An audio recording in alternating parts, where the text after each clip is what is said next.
자, 여러분 유인물 1-1을 한번 보세요. 유인물. 유인물에 거기 오늘 주제가 나와 있습니다. 시편 127편 3절부터 5절까지 내용이 여기 나와 있어요. 한번 읽어보겠습니다. 정성은 이제 한번 읽어보세요.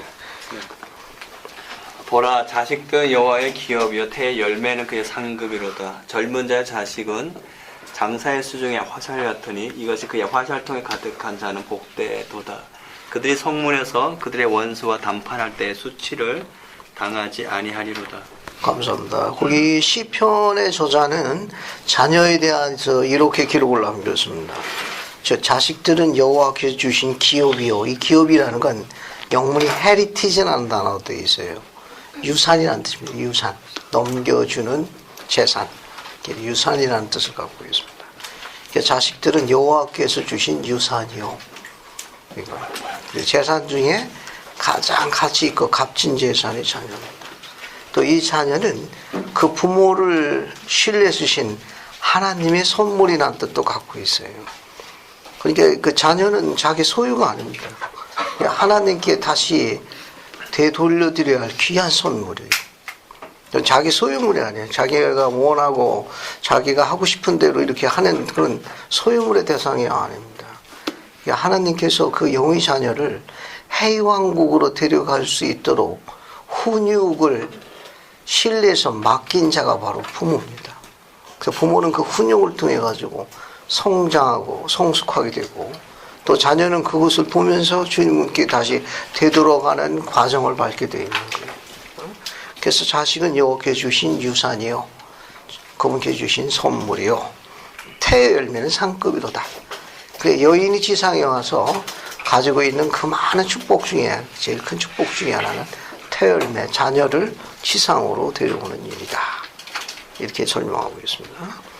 젊은 자의 자식은 장사의 수중에 있는 화살과 같으니 이것이 그 전통에 가득한 자는 복이 있도다. 여러분 알다시피 그 고대의 병사들은 활과 화살이 중요한 무기 중에 하나였습니다.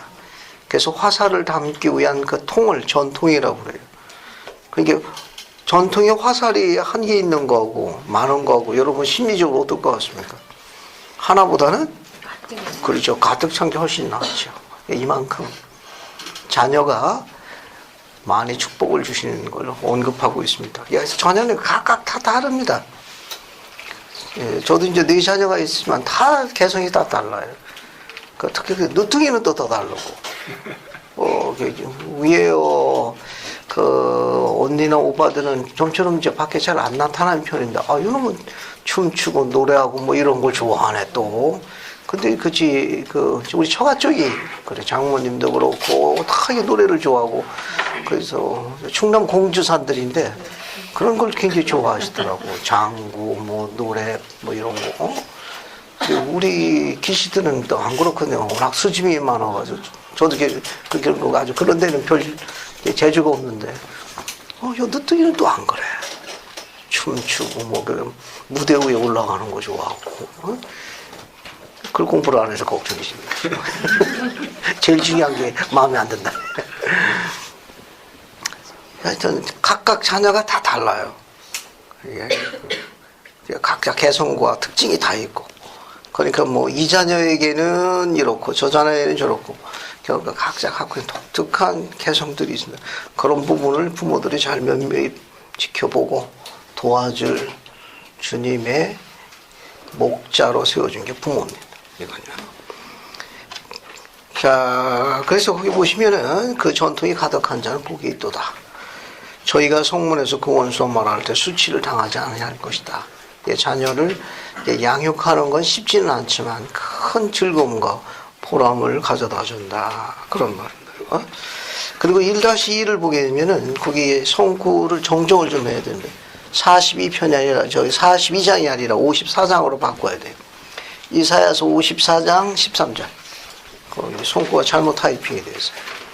그래서 이사야서 54장이 맞습니다. 거기 보게 되면 내 모든 자녀는 여호와의 교훈을 받을 것이니 내 자녀는 크게 평강할 것이라 라는 이사야 선지자의 글이 나와 있습니다. 그 당시도 마찬가지지만 오늘날도 똑같이 적용이 돼요. 내 모든 자녀는 여호와의 교훈을 받을 것이니 내 자녀는 크게 평강할 것이라. 요 손꽃 아주 재밌는 손꽃입니다. 특히 오늘날 같은 경우에 자녀들이 주 안에서 올바르게 성장하는 가장 중요한 것은 세상적인 게 아니고 오히려 영적인 것을 가르치고 있다는 거예요. 그게 바로 여호와의 교훈입니다. 그러니까 지금 이사야는 우리 시대에 뭘 이야기했는가 하면 우리 시대에는 세상적인 것들이 들어옴을 인해 가지고 특히 가족이 붕괴되는 걸 염두에 두고 남긴 글로 알려져 있습니다. 그러니까 이와 같은 부분들은 시사하는 바가 굉장히 많아요. 그러니까 자녀들을 통해 가지고 자녀들이 그런 가족 안에서 평강을 누릴 수 있는 건 오직 여호와의 교훈뿐이 없다. 즉 자녀들에게 경전을 가르치라는 거예요. 자녀들에게 경전을 가르쳐서 즉 부모가 가지고 있는 가장 중요한 양계의 일부분 중에 하나는 뭐냐면 자녀에게 경전을 가르치고 경전을 깨닫고 경전에 나와 있는 것을 그대로 살 수 있도록 가르치는 것을 언급한 거예요. 그러니까 내 모든 자녀는 여호와의 교훈을 배우면 주 안에서 빛과 진리 가운데 잘 양육될 것이다. 그런 말입니다. 그러니까 학교 공부도 중요해요. 그것도 아주 중요한 겁니다만은 그 학교 공부는 주님 면제로 갈 때는 사라지는 거예요. 그러니까 언제는 우리는 이 세상의 뒤안길로 넘어가서 주님 면전으로 가게 될 때가 올 겁니다. 주님 면전에 갈 적에는 그때는 우리가 어떤 부모였는지, 어떤 남편이었는지, 어떤 아버지였는지 그것을 주님께서 묻는 것이지 지상에서 우리가 어느 학원을 보냈고 어느 대학을 보냈고 연봉이 얼마고 어떻게 했냐 그걸 가지고 가는 게 아니라는 점입니다. 이 말은 뭐냐면 우리가 지상생활에서도 배우자 선택할 때도 중요하지만 그보다 더 중요한 건 그 사람 내면에 있는 됨됨이라는 것도 묘사하는 거예요. 그가 얼마나 하나님의 말씀대로 살아가고자 하는 틀을 갖고 있는지. 현재는 세상적으로 볼 때는 비완성이지만 그가 하나님께 향한 그런 신실한 신앙의 틀을 갖고 있으면 투자할 만한 이유를 갖고 있다. 그런 말입니다. 왜냐하면 그것이 다음 세상을 결정하는 거예요. 그 사람이 가는 것이지 학위, 학벌, 집안의 배경, 가문의 전통 이게 가는 게 아니라는 거예요. 그게 따라가는 게 아니고 얼만큼 그가 하나님께서 원하시는 하나님의 사람이 되었느냐 그게 가는 것이지. 그래서 여기서 이사야는 그런 부분을 언급한 거예요. 내 모든 자는 여호와의 교훈을 받을 것이니. 그러니까 부모는 자녀에게 경전을 가르쳐야 합니다. 그 경전을 가르치고 경전의 가르침을 이해해서 적용할 수 있도록 하게 되면 자녀를 잃지 않게 될 게다. 그 메시지를 이사야가 기록해 놓은 거예요. 그러니까 우리 시대에는 지금까지 있는 수많은 세대 중에 오늘날 우리 자녀들처럼 경전을 잘 아는 세대와 프로그램을 갖고 있는 시기가 없습니다. 그래서 세미나리 하는 거고, 그래서 종교교원이 있는 거고, 선교사를 보내려고 하는 이유 중에 하나는 우리 자녀들의 평강이에요. 왜? 이제 마지막 때이기 때문에. 악은 가족이 있나요? 없어요. 가족이 없습니다. 가족이 없으니까 가족 기도 할 수 있습니까? 없어요. 가족 예방할 수 있나요? 없어요. 함께 교회 갈 수 있나요? 아무것도 못해요. 이게 제일 가장 질투하는 게 뭐냐? 가족입니다. 그래서 그것을 파괴하기 위해서 집중적으로 파괴하기 위해서 공략되는 시기 바로 오늘날 우리 시기입니다. 그래서 결혼, 그 밖에 여러 가지 이런 부분에 집중적으로 공략을 당하는 이유는 그런 부분이에요. 요즘 매스컴 보면은 아주 재밌는 그 인기 있는 드라마도 아주 독특한 주제 가지고 좀 다루고 있지 않습니까? 이거 다 시대의 반영입니다. 이런 부분도. 여기도 마찬가지. 특히 이런 부분도 염두에 둘 필요성이 있어요. 여러분 잘 아시는 성구 한 번 더 적용해 볼게요. 마태복음 10장 한번 봅시다. 여러분 잘 아는 성구인데 마태복음 10장. 마태복음 10장 같이 보십시오. 마태복음 10장 34절부터 39절까지 한번 읽어볼게요. 그리고 뒤로 넘어가 봅시다. 마태복음 10장 34절부터 39절까지 같이 보십시오.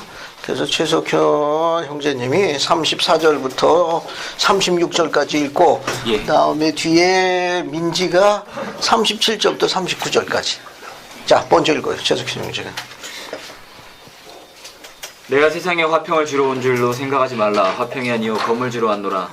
내가 온 것은 사람이 그 아비와 딸이 그 어머니와 며느리가 시어머니와 불화하게 하려 함이니 사람의 원수가 자기 집안 식구리라. 아버지나 어머니를 나보다 더 사랑하는 자는 내게 합당하지 아니하고 아들이나 딸을 나보다 더 사랑하는 자도 내게 합당하지 아니하며 또 자기 십자가를 지고 나를 따르지 않는 자도 내게 합당하지 아니하리라. 자기 목숨을 얻는 자는 잃을 것이요 나를 위하여 자기 목숨을 잃는 자는 얻으리라. 감사합니다. 이 짧은 성구는 우리가 주님을 따르는 성약에 대한 중요성을 가르치고 있습니다. 우리가 주님을 따르게 되면 주님과 성약을 맺는다고 그래요. 그런 사람을 그리스도를 따르는 자, 쫓는 자. 그래서 성도라 합니다. 성도라는 그리스도와 성약을 맺은 자. 바꿔 이야기하면 그리스도가 사는 대로 우리도 살아가겠다고 약속을 한 사람들을 그렇게 언급해요. 그러면 주님께서 살아가는 삶이 편안한 삶이었습니까? 편리한 삶이었나요? 전시현자님 어떻게 생각하죠? 주님께서 지상에서 사셨던 삶이 편안하고 편리한 삶이었다고 생각합니까? 힘드신 삶을. 혹시 그분의 삶에 대해서 주님께서 단 한 성구로 언급한 성구 기억 안 납니까? 그분이 엄청 고독하고 외롭고 힘들었다는 것. 나눌 사람이 없었다는 것. 하나님의 아들이자 이스라엘 하나님이었음에도 불구하고 자기의 가지고 있는 그것을, 그 아픔을 나눌 데가 없어가지고 오죽하면 그런 말을 하셨을까? 공중의 새는 그렇죠. 짝이 있지만 인자는 머리 둘 곳이 없다. 감사합니다. 기억하실 겁니다. 네.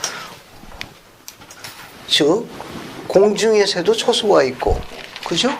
그 여우도 그가 거할 수 있는 굴이 있지만 인자는 머리 둘 곳이 없다. 성약의 특징은 외로움이라는 걸 기억하셔야 돼요. 성약은 외로움과 싸웁니다. 우리가 그리스도를 따르겠다고 성약을 맺은 건 뭐냐면 그리스도께서 외로움과 싸웠듯이 우리도 그 외로움과 싸워야 한다는 걸 이야기하시는 거예요. 그분이 그 외로움에서 승리하셨기 때문에 그를 따르는 자에게 승리할 수 있는 힘을 주시겠다는 것도 약속으로 되어 있는 거예요. 그러니까 우리가 그리스도를 따르겠다고 성약을 맺을 적에는 외로움과 싸워서 승리하겠다는 그것을 우리가 각오와 소망을 나타내 보이는 것 같은 거예요. 그러니까 여러분이 이제 그리스도를 따르겠다고 이제 그분과 성약을 맺은 사람들입니다. 그 말은 뭐냐? 지상생활에 사는 동안 외로움과 싸우겠다는 약속과도 같은 거예요. 그 성약은 우리에게 편리함을 보장해 주지는 않지만 올바르게 생활하게 되면 천사가 수종수달이 반드시 옵니다. 저를 보세요. 이 말은 뭐냐 하면은 주님께서 가족을 구성할 수 있는 시간을 허락하셨습니다. 그러니까 항상 그 외로움과 이와 같은 것이 끝이 없는 게 아니에요. 언젠가는 함께 나눌, 함께 공유해서 오히려 그것을 성숙한 단계를 할 그런 기회, 단계가 오게 됩니다. 그게 바로 뭐냐? 결혼이에요. 그래서 기도할 이유를 갖고 있는 거예요. 그 결혼은 하나님이 구원의 얘기 하이라이트예요. 이 결혼에 대해서 다시 한번 검토해 볼 필요성이 있습니다. 그러니까 이 성구 내용은 짧은 성구지만 시사하는 게 굉장히 많다는 거. 그러니까 우리가 가지고 있는 지상생활 삶이 그리스도를 따름으로 인해 가지고 그 문제나 그런 갈등이나 그런 외로움이 사라지는 게 아니고 그 가운데서의 평강을 언급한다는 사실. 그러니까 우리가 그리스도를 따르면은 그런 가족 간의 문제 불화. 여기 보기에는 어땠습니까? 아들이 아버지와 불화하고, 딸이 어미와 불화하고, 며느리가 시어머니와 불화하고, 그죠? 지금 사건이 세 개가 있어요. 아들이 아버지와, 딸이 엄마와, 며느리가 시어머니와. 반은 다 여자 문제예요, 그죠? 세 개 중에 다 여자들만 나왔으니까 그냥 우스갯소리를 하는 거고. 이처럼 뭐냐? 우리 삶은 동요와 갈등과 외로움과 번복이 되어 있습니다. 그것이 아주 사라지고 난 다음에, 실종되고 난 다음에 평강이 아니라 그 안에서의 평강을 이야기하는 거예요. 그런 동요, 갈등, 외로움 가운데 평강입니다. 그러면 그 평강, 그 힘은 어디서 오느냐? 주님을 따를 때 온다고. 저마다 다 십자가를 다 지고 있어요. 그 십자가를 다 지고 있습니다. 그 고난과 외로움과 어떻게 설명할 수 없는 처절한 그 고통의 십자가들을 다 지고 있어요. 그 십자가를 지고 그래도 주님을 따르라는 겁니다. 왜? 그분도 그 길을 걸어주셨기 때문에 우리 그것을 다 아십니다. 다 이해하세요. 중요한 건 시간이에요. 시간. 그분이 합당하게 여기시도록 그분이 정하신 시간까지 만사에 다 때가 있습니다. 봄이 있고 여름이 있고 가을이 있고 겨울이 있죠. 그래도 계절 가지 않습니까? 이상적으로 지금 어때요? 성큼성큼 벌써 초여름 다가오잖아요. 이게 다 때가 있는 거 아닙니까? 모든 게 다 주님께서 정하신 때가 있습니다. 그래서 그분께서 전능자가 눈길을 주셔서 세우실 때까지 끝까지 참고 견뎌야 돼요. 그걸 주님께서 이야기하신 겁니다. 여기서 이야기한 것. 그래서 여기서 말씀하신 건 뭐냐면 그래도 나를 따르라.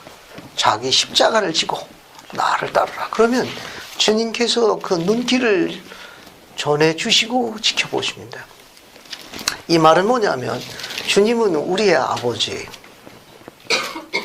우리 아버지입니다. 그래서 그 자녀에 대한 부모의 마음을 똑같이 갖고 계시기 때문에 눈길을 항상 떼지 않습니다. 부모가 자녀에서 눈길을 떼지 않는 건 지켜보고 계시다는 거예요. 그분이 들어 올리실 때까지 좀 더 정확하게 이야기하게 되면 천사가 수종 들어줄 그 시간까지 성약 가운데 거해야 합니다. 그 안에는 어떨 경우에는 육체적인 제한과 어려움이 있을 수도 있고 때로는 영적인 확신이 혼란스러운 순간도 있을 수 있습니다. 그런 불편함과 외로움 가운데에도 올바르게 생활하도록 증거해야 합니다. 그러면 천사가 수조중 노래가요. 지금 그 메시지를 좀 남긴 내용이 바로 이런 내용입니다. 그런 가르침을 너희 자녀들이 배우게 되면 너희 자녀가 평강할 것이다. 그런 메시지입니다. 1-3 한번 보죠. 교회 제15대 고등비행 교장은 이렇게 권고했다.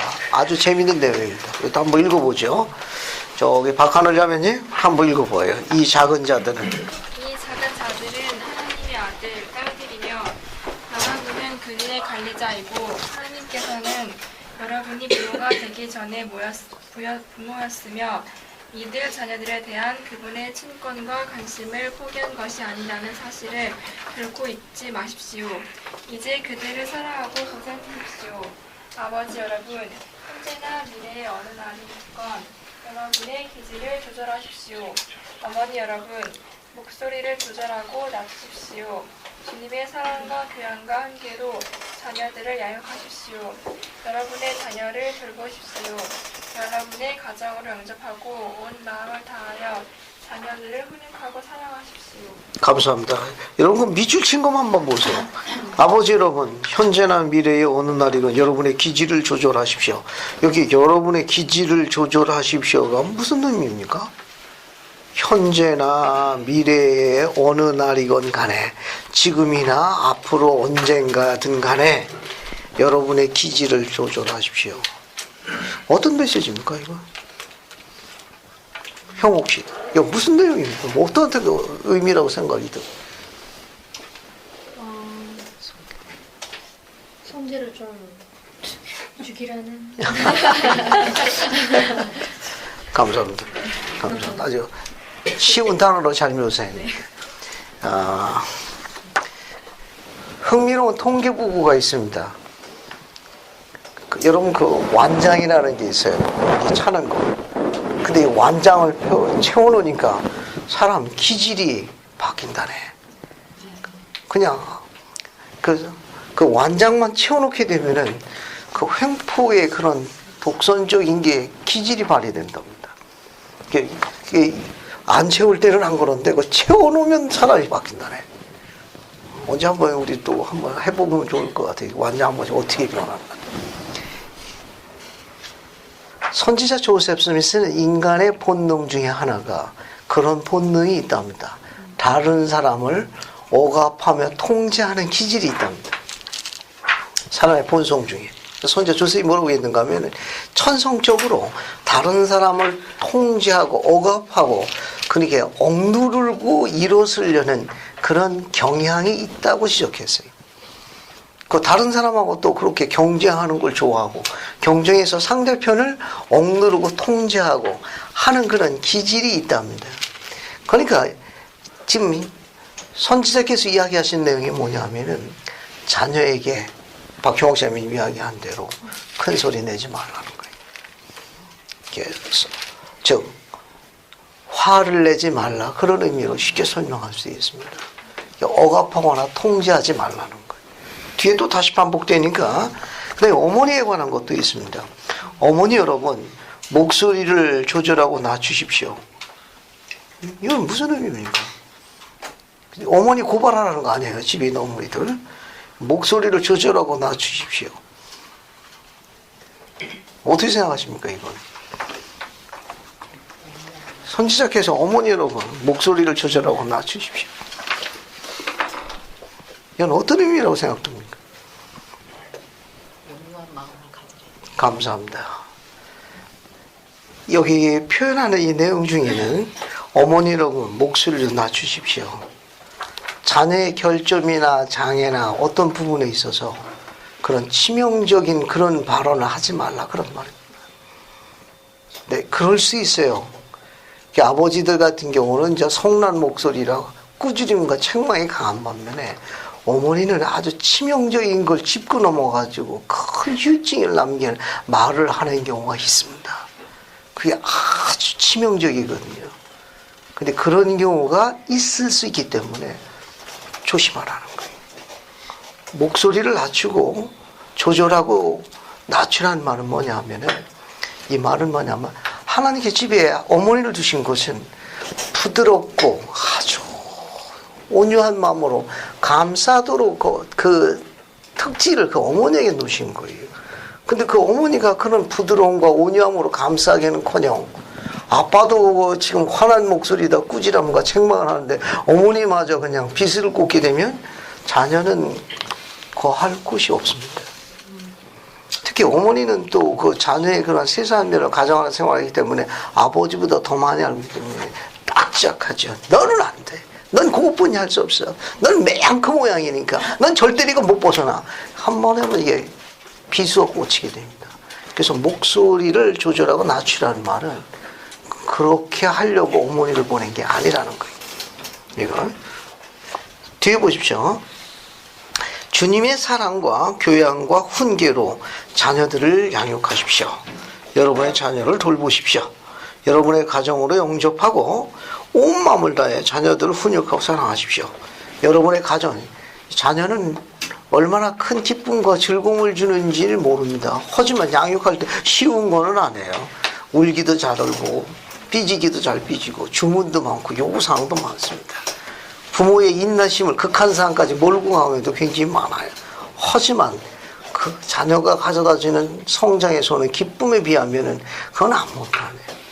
그 자녀가 이렇게 성장하면서 어느 정도 성장하게 나가게 되면은 그 부모와 인생을 함께 살아가는 인생의 동역자들입니다. 벗들이에요. 인생의 벗입니다.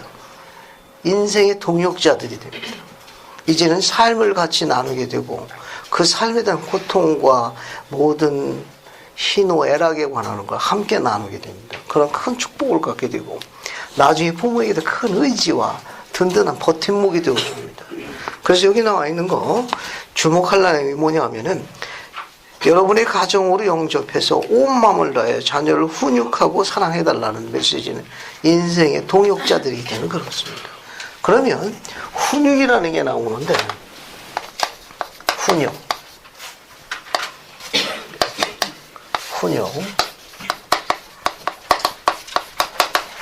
디서플린이라고 그래요. 훈육의 기본 목적이 뭡니까? 훈육하는 기본 목적. 훈육하라 그런 말입니다. 훈육하는 기본 목적이 뭐예요? 자녀를 거기 보면 여러분의 가정으로 영접하고 온 마음을 다해서 자녀를 훈육하고 사랑하십시오. 그 자녀를 훈육하는 기본 목적이 뭡니까?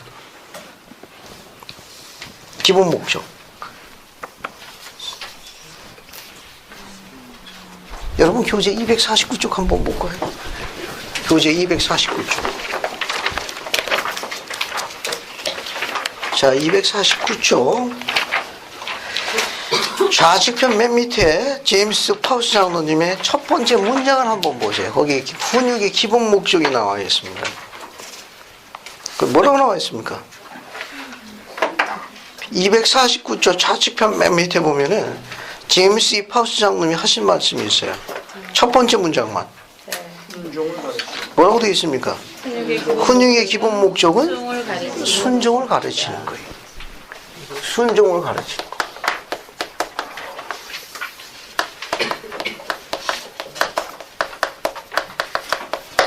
순종을 가르치는 겁니다. 그 밑에 보세요. 데이비드 맥케이 회장은 이렇게 말씀하셨습니다. 부모가 자녀에게 순종을 가르친 듯 실패하거나 가정에서 순종심을 키우지 못한다면 사회가 그것을 요구하고 그것을 가르치게 됩니다.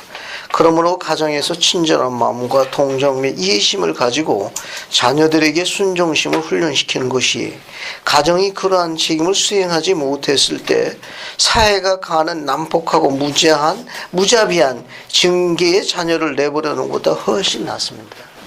저를 주목하세요. 앞에 보십시오.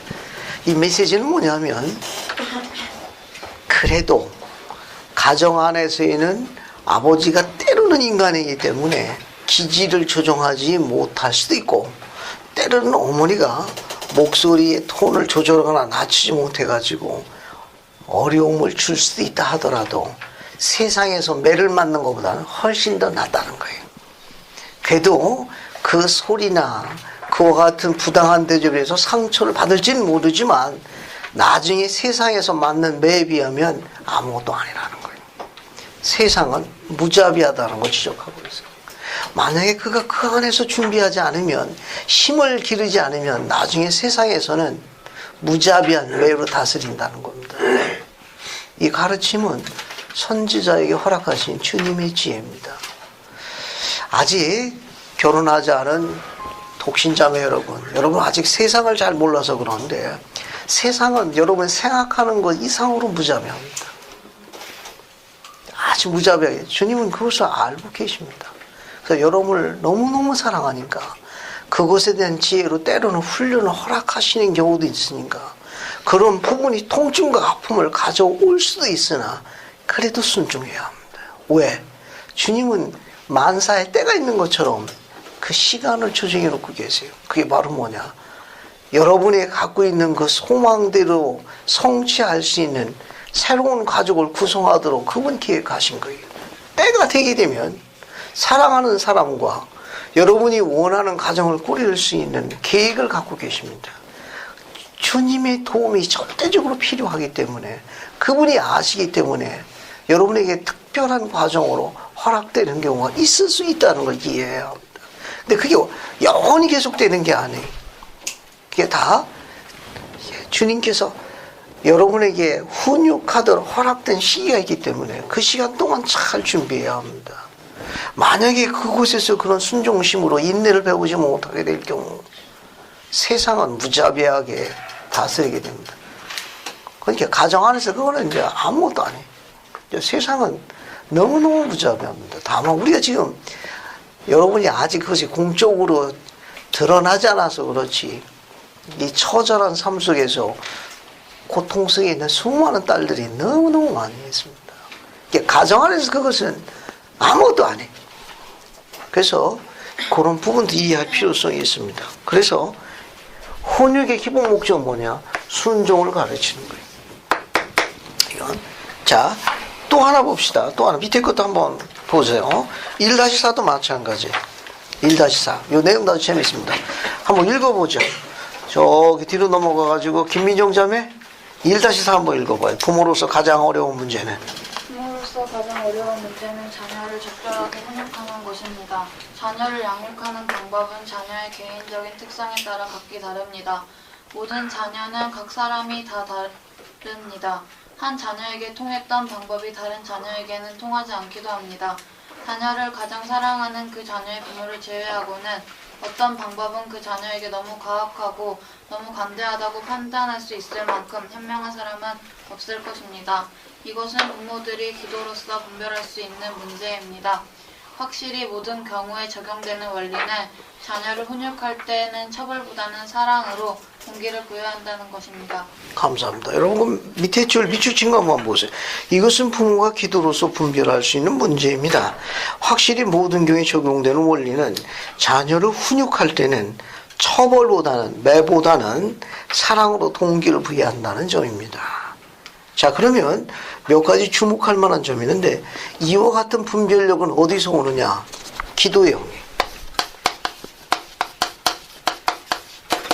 기도에서 온다는 거죠. 교리야성야 19편 38절 한번 봅시다. 교리야성야 19편 38절 한번 보죠. 교리야성야 19편 38절 보죠.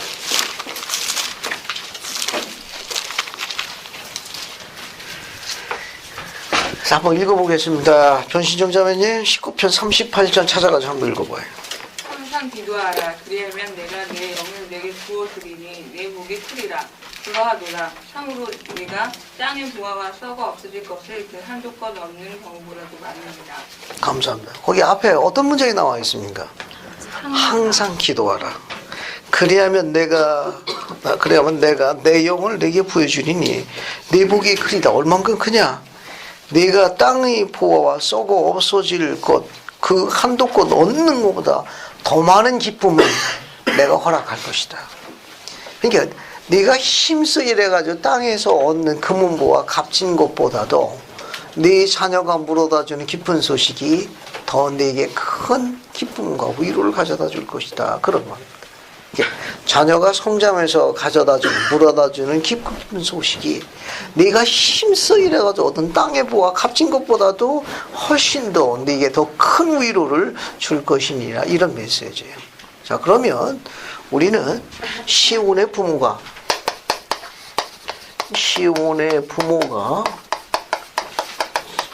자녀들에게 가르치도록 영함을 주신 5가지 사항이 있습니다. 이건 계시로 주어진 거예요. 시온의 부모가 자녀에게 어떤 것을 훈육해야 되는지, 훈육해야 될 5가지 사항을 계시하신 게 있어요. 이게 어디 나와 있는가 하면은 교레아 성약 68편에 있습니다. 그래서 교레아 성약 68편 25절, 28절, 29절, 30절을 찾아가지고 요 5가지를 한번 정리해 보세요. 자, 지금부터 시작하십시오.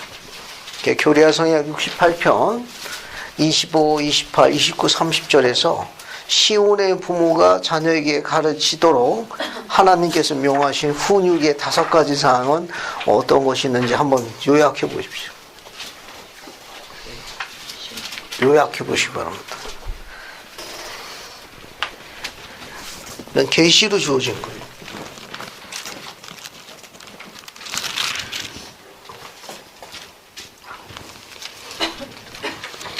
다섯 가지 사항입니다.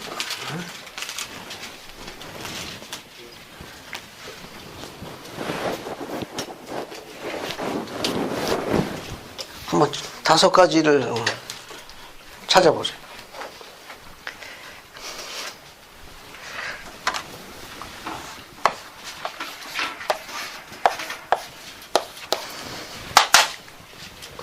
그래서 김희재 형제님, 설미전자매하고 연구해가지고 5가지 쳐내면 칠판에다 적고 좀 들어봐요. 알겠습니까? 아무나 적는 거 아니야. 백목을 지을 수 있는 특권을 부여한 거예요.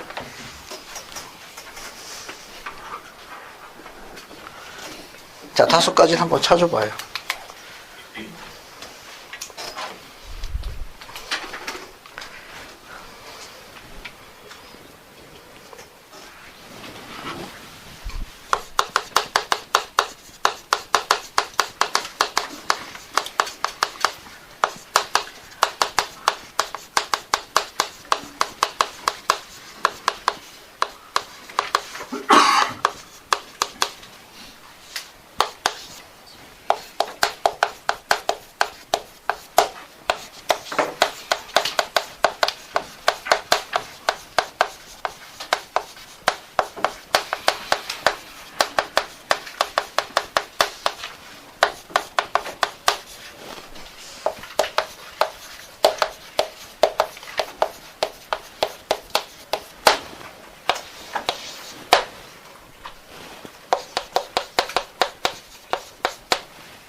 그래서 1번은 박형욱 자매님이 연구해서 한번 적어봐요.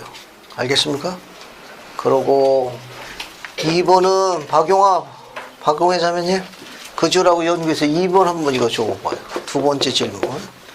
그 다음에 또 팀워크 이루어진 데가 또 없는가. 가만히 있어보자. 신성호 형제님 이거 3번 한번 해요. 박성희 자매하고 연구해가지고. 알겠어?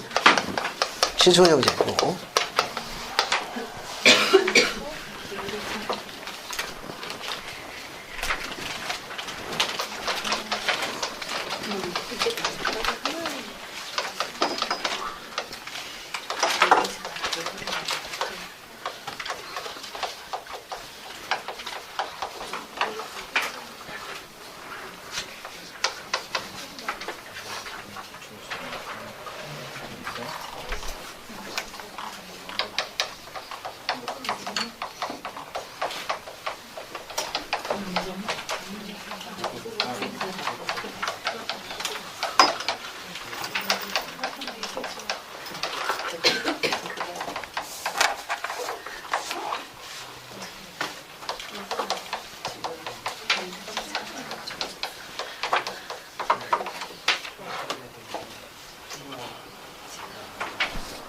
자, 질문에 대한 답을 지명받은 반환은 칠판에다 갖다 적어요.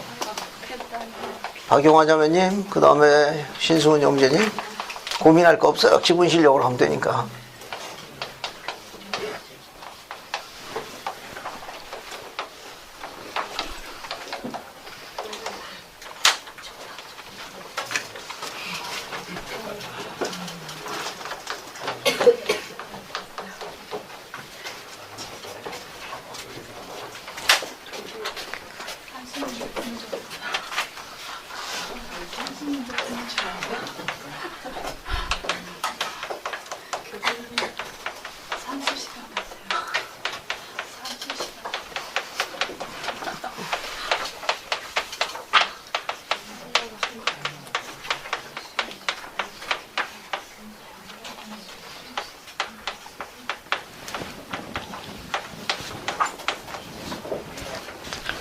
수고했어.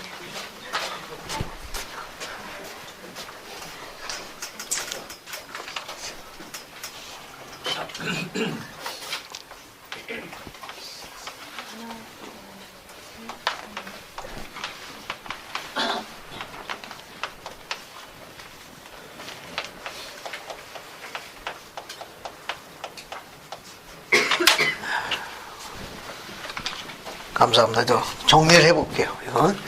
이게 계시로 주냐. 여러분들 이걸 잘 기억했다가 자녀를 훈육할 때 이 5가지 사항이 적절하게 잘 조화를 가르침을 받을 수 있도록 노력합니다. 우선 첫 번째는 뭐냐면 복음, 회개, 신앙, 침례, 성신의 은사 이거 가르침. 이거 한마디로 얘기해서 복음을 가르침.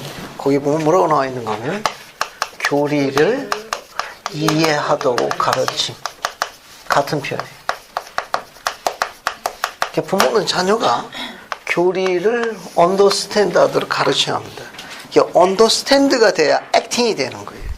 이해가 안 되면 행동으로 안 가요. 그러니까 그 자녀가 그 부분에 대해서 이해를 해야 돼. 이해를 해야 기도하고 세미나에 가고 이렇게 좀 모임에 참석하고 안식일지키고 이게 이제 행위가 따라가는 거예요. 그러니까 이해가 안 되면은 저항감만 생기게 되죠.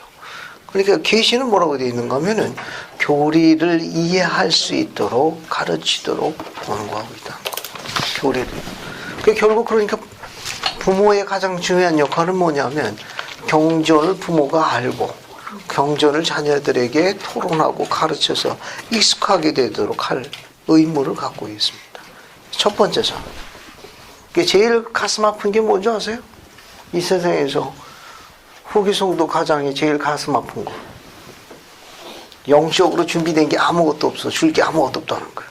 여기 책 단스가 있어요. 여기 착착착착착 영적인 게 쌓여있어. 필요할 때마다 꺼내줘야 되는데 텅 빈 거예요. 아무것도 없어요. 후기송도 가장에서 제일 슬픈 현상은 뭐냐? 영적으로 가진 게 아무것도 없었어. 줄 게 아무것도 없다는 거. 이게 제일 슬픈 현상. 착착착착 꽂아가지고 필요할 때 착착착착 줘야 되는데 줄 게 없어. 왜? 꽂아놓은 게 아무것도 없어. 영적으로 약해서는 영적으로 인도할 수 없습니다.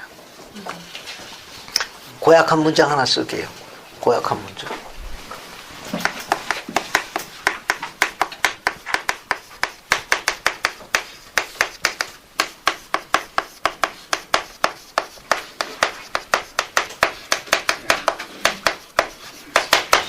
빈칸 한번 완성해 볼까요? 텅빈 머릿속에는 영감이 그렇죠. 떠오르지 영감이 안 떠오르는 거예요. 텅 빈 머릿속에 영감은 안 떠올라요. 기억하십시오.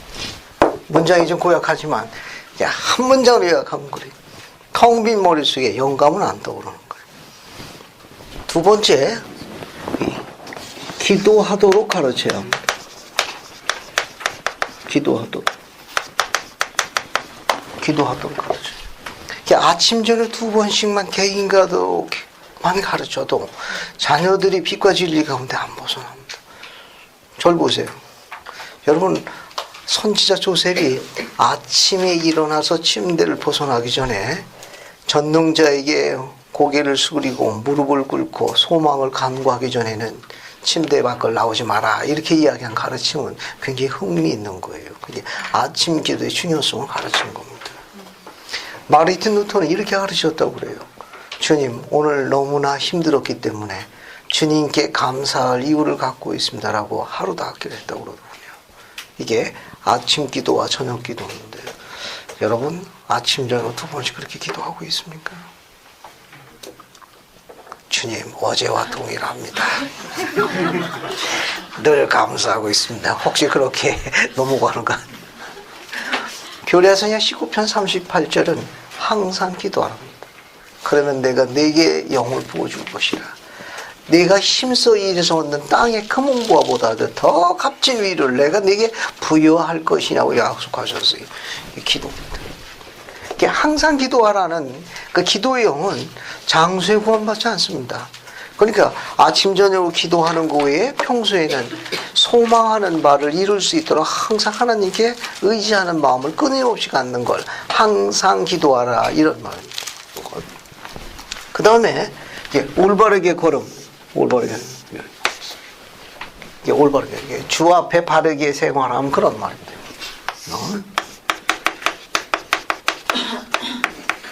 주 앞에 올바르게 생활하면 그런 말이에요. 복음대로 생활함, 복음의 표준대로 생활함, 그런 말이에요. 수많은 계명 가운데 안식일이 들어가 있다는 걸 주목해야 돼요. 11조라든지 지혜의 말씀, 순계로 기타 등등 성전 굉장히 많이 있는 계명 가운데 뭐가 들어가 있습니까? 안식일입니다. 시간을 읽어드릴 테니까 옆에 있는 반원길에 안식일에 담긴 원리를 설명하시는 겁니다. 시작하십시오. 1분 후에 발표합니다. 자, 안식일에는 어떤 원리가 담겨져 있길래 자녀에게 가르치는 훈육의 5가지 사항 중에 4번째 사항에 안식일이 들어가 있어요. 자녀에게 안식일을 가르치도록 한 그 4번째 사항이 들어있는데, 그럼 안식일에는 어떤 원리가 담겨져 있느냐 하는 겁니다. 이건? 예전이 아닐까요? 자, 의견을 좀 나눠보십시오. 안식일에는 어떤 원리가 담겨져 있길래 저렇게 훈육의 4번째 사항에 들어가 있습니까?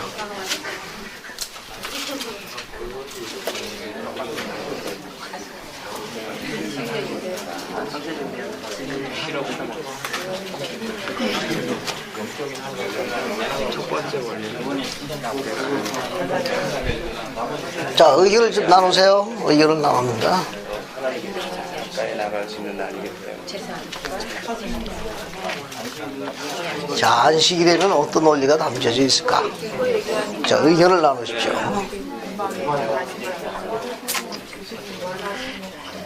우리를 위해 돌아가신 구원에게 영적인 자리가 관계적 자리 2가지 원리가 들어있게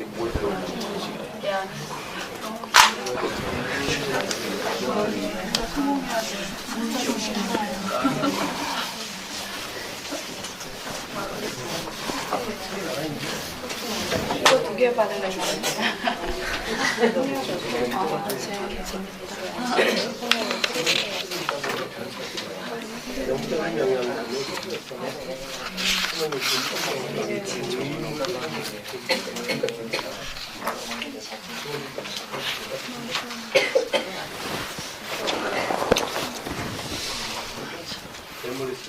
자, 됐습니다. 여러분 잘 아시는 기명이니까 더 시간을 사용하지 않도록 하겠습니다.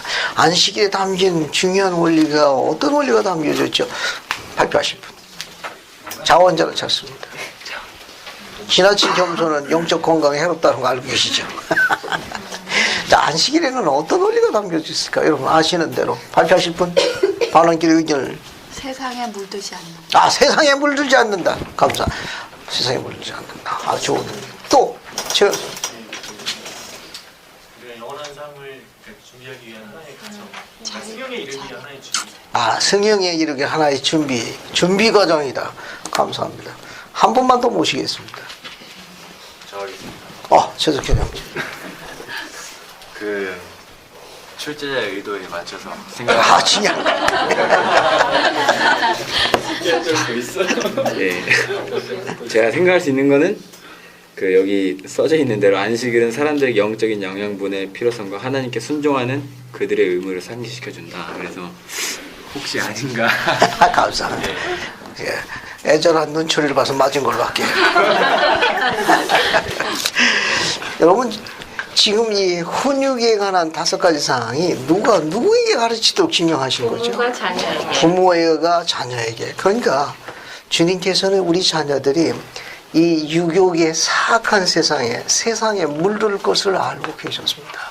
그 자녀가 물들지 않도록 마련하신 방법, 방책, 그분이 그렇게 우리 자녀들이 세상의 더러움에 물들지 않도록 마련하신 그분의 방편이 안식일이에요. 그러니까 안식일은 그 안에 뭐가 있는가 하면 그리스의 속죄를 상징하는 중요한 의식이 하나 있어요. 그게 뭐죠? 성찬. 성찬입니다. 성찬을 취하는 자녀들은 세상에 물들지 아니하도록 그분이 축복하십니다. 안식일에 담겨져 있는 숨은 중요한 원리예요.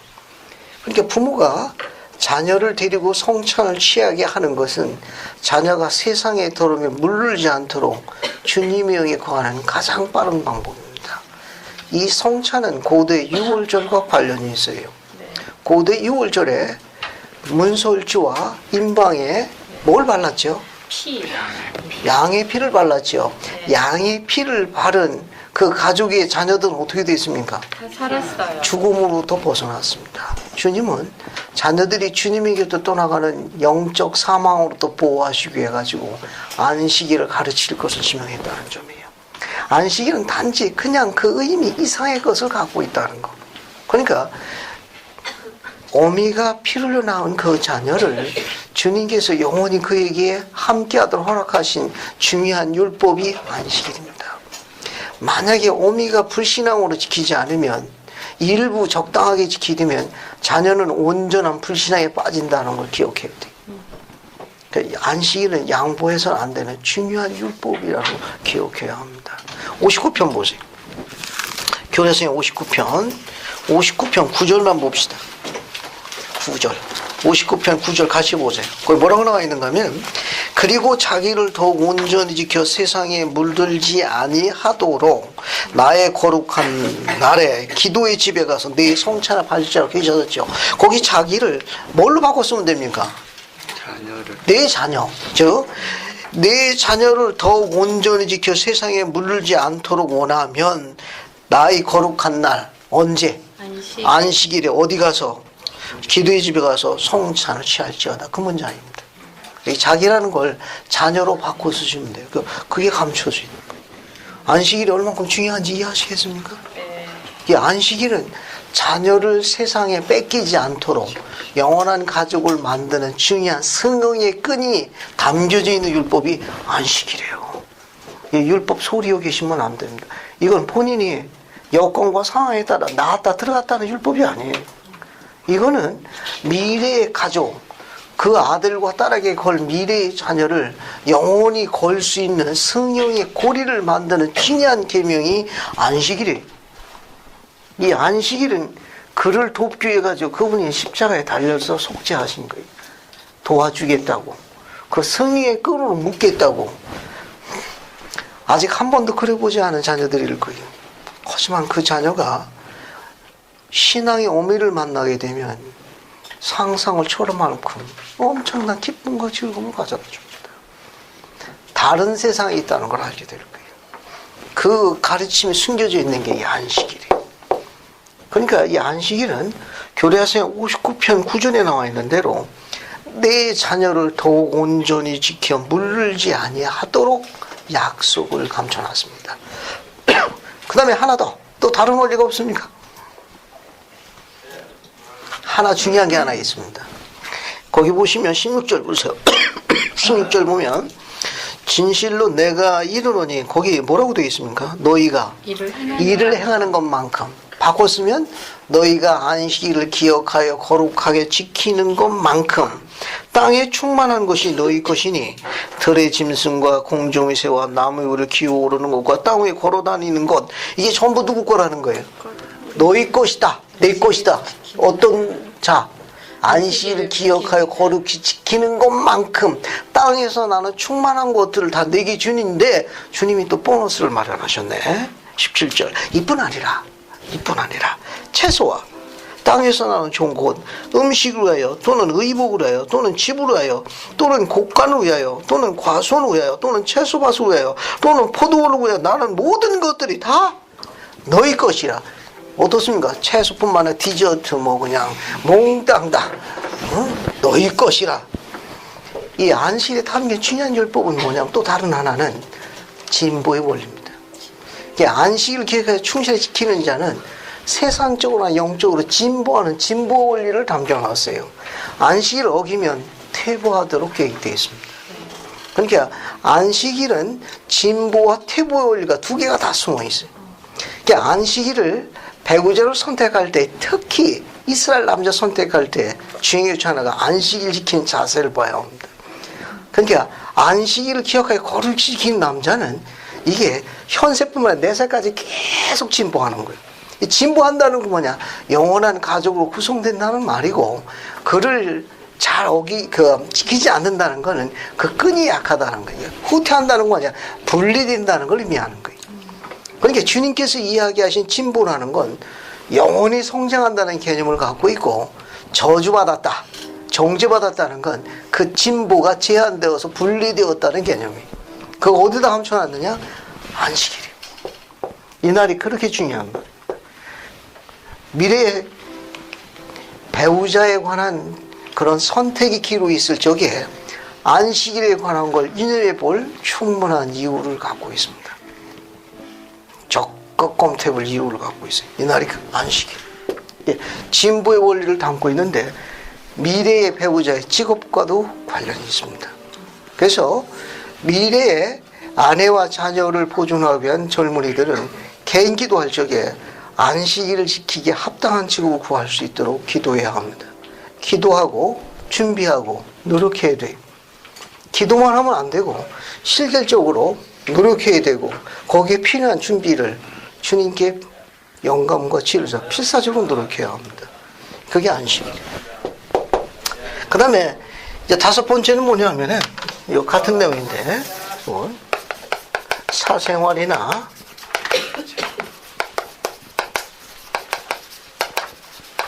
교회 생활에서 게으르지 않아야 합니다. 이 말은 뭐냐면 바꿨으면 부지런해야 돼요.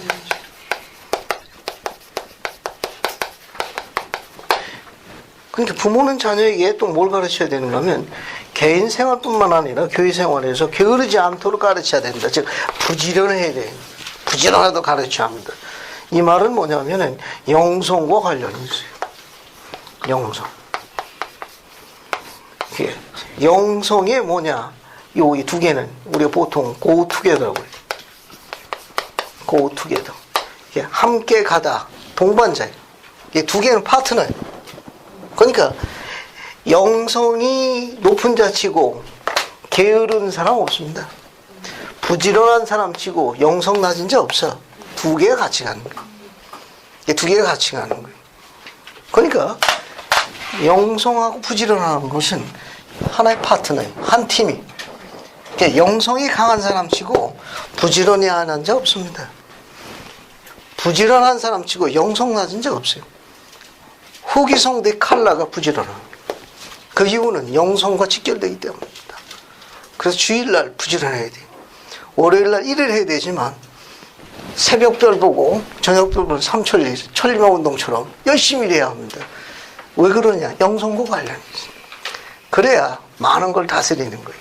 그래야 많은 걸 지치고 힘들지만 최소한 재원은 하나 있습니다.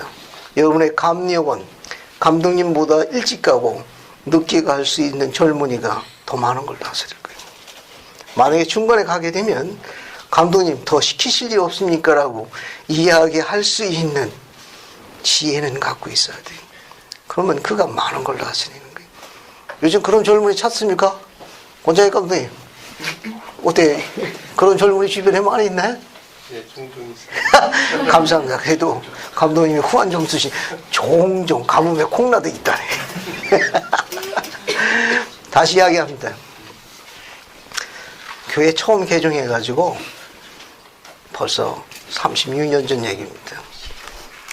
그때 침례 받고 나서 부름을 받았을 적에 그때 결심한 게 하나 있습니다. 난 지부장님보다 일찍 오고 지부장님보다 늦게 갈 거예요. 실제로 그렇게 했어요. 그래서 어머니에게 이야기했어요. 어머니, 저 주일날 아침 금식합니다. 금식이 뭐냐? 아침 안 먹는 거예요. 왜? 그거 안 먹으면요 뱃속에 있는 숙변 같은 게 쫙 빠져가지고 키가 큰데요. 그런 게 다 있어? 그럼 그래라. 지부장님보다 교회를 일찍 가야 되겠다고 목표를 세웠기 때문입니다. 그때부터 금식하기 시작한 게 한 30년 갔더니 몸이 절대 안 났네. 이게 너무 무리하지는 마시고 이게 어느 정도 시간이 필요하고. 그래서 결혼할 적에 아내한테 이야기했어요. 나는 교회 일찍 가기 위해서 아침을 금식하니 그리하고 나중에 먹으라는 소리도 안 하네. 20년이 넘어가도 밥도 생각을 안 하네. 하는 농담입니다.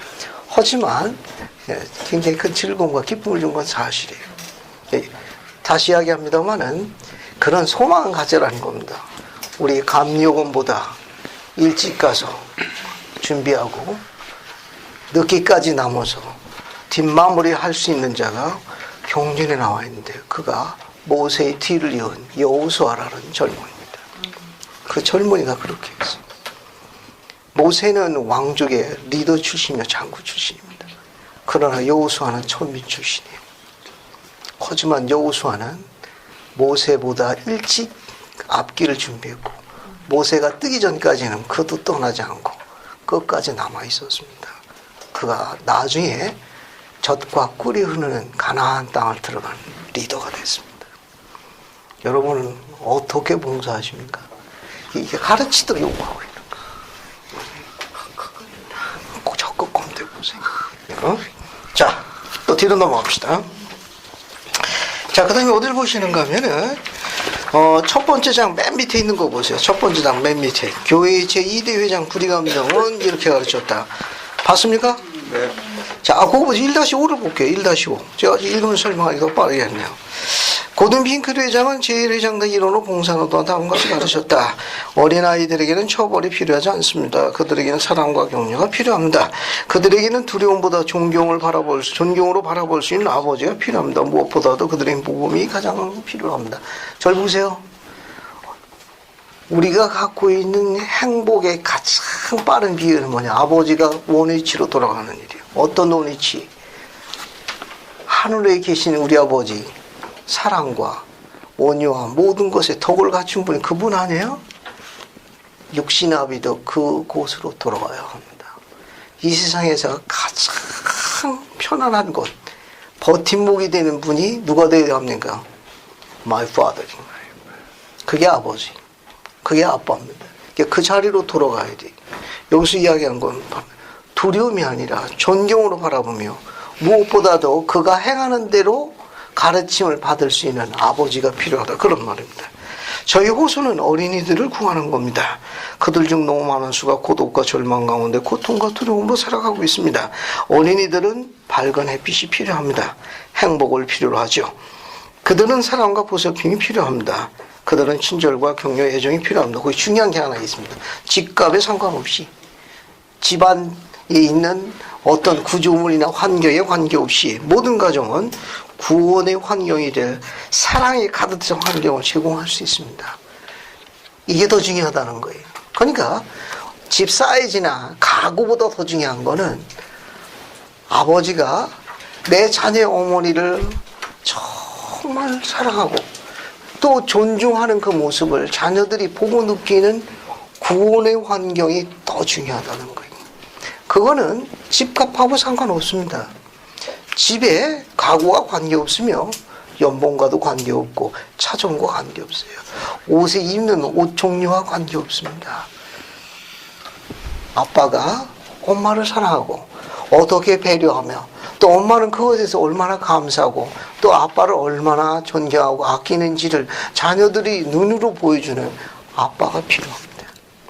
또 그것을 실제로 그런 감사함을 피부로 느낄 수 있는 사랑이 넘치는 가정 환경을 제공해 주는 게 집값이나 집 구조나 연봉이나 받기는 것더 중요하다는 거예요.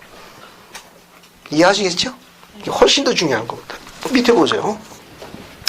제2대 회장인 브리감 회장은 이렇게 가르쳤다. 여러분은 자녀가 주님을 사랑하고 경외하도록 양육하십시오. 그들의 성격과 기질에 대해 연구하고 그것에 따라 그들을 대하십시오. 결코 화가 난 상태로 그들을 바로잡으려 하지 마십시오. 자녀들이 여러분을 무서워하기보다는 오히려 여러분을 사랑하게 가르치십시오. 이게 더 중요합니다. 뒤에도 봅시다. 뒤로 넘어가가지고. 자, 뒤에 두 번째 거기 밑에 보시면은 자녀는 부모의 삶에 큰 기쁨을 갖고 온다. 제임스 파우스는 이렇게 가르쳤다. 거기 보세요. 거기 미친 거 한번 보십시오. 1991년 1호로 송두에봇에 나와 있는 기록입니다. 훌륭한 부모가 되는 것보다 더 큰 인간의 목표가 없으며 더 큰 기쁨을 가져다 주는 기회가 없다. 다시 말씀드리게 되면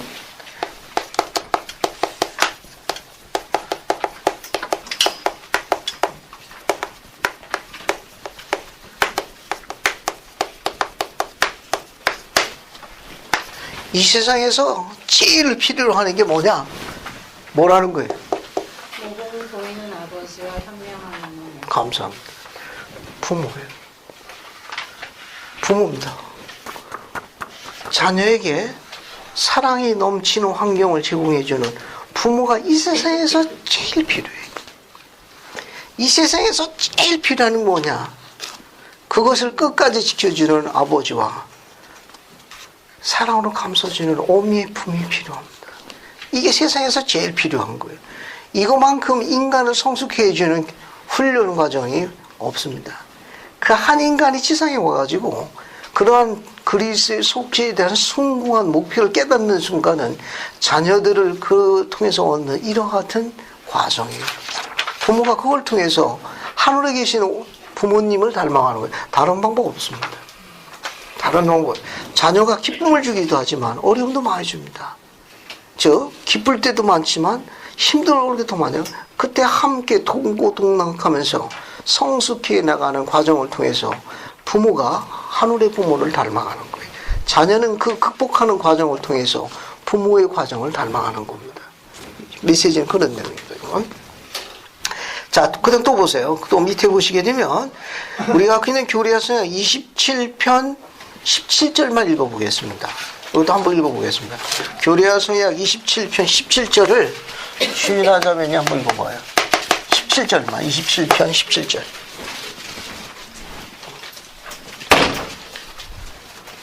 악한 자의 모든 보라사를 능히 끌 수 있는 신앙의 방패를 가지고. 감사합니다.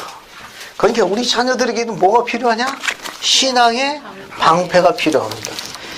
여러분 그 영화 아마 보신 분이 계시야 판단인데 글래디에이터라는 영화 보신 분 있습니까? 네. 그 첫 장면 보면은 막시무스 장군이 이끄는 로마의 최강의 그 군단하고 기름한 야만족하고 붙는 장면에 앞에 그냥 한 10몇 분 동안 아주 그냥 적나라하게 전투신이 나옵니다. 아, 재밌어. 전 그런 걸 좋아해서 큰일.